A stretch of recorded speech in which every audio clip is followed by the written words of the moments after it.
আমি আপনাকে পরামর্শ দিব, আপনি রমাদানের প্রথম 10 উমরায় যান। প্রথম 10 উমরায় গেলে একটু ভিড় কম থাকে। আল্লাহ তাআলা বলেছেন, আতিমুল হজ্জা ওয়াল উমরাতা লিল্লাহ।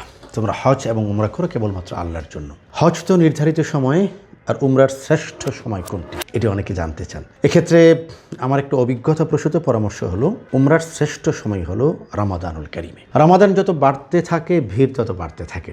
আপনি যদি আমাকে জিজ্ঞেস করেন যে কখন উমরা করতে পারি, আমি আপনাকে পরামর্শ দিব, আপনি রমাদানের প্রথম 10 উমরায় যান।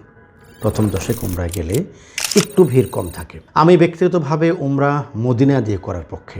আগে ঢাকা থেকে মদিনা থেকে রাসূল করিম সাল্লাল্লাহু আলাইহি ওয়াসাল্লাম যুলহুলাইফা, যেখান থেকে তিনি ইহরাম বেঁধেছিলেন, সেখান থেকে ইহরাম বেঁধে মক্কায় যাওয়া এবং রোজা অবস্থায় কাবা প্রাঙ্গণে একটা ইফতার জমজমের পানি দিয়ে, মদিনার খেজুর দিয়ে, কাবার দিকে তাকিয়ে এহরামের শুভ্র পোশাকে, সে অসাধারণ অনন্য অন্যরকম অনুভূতি। আপনাদের এই অনুভূতির প্রতি শ্রদ্ধা জানিয়ে আমিন ট্রাভেলস একটি চমৎকার রমাদান প্যাকেজ নিয়ে আসছে।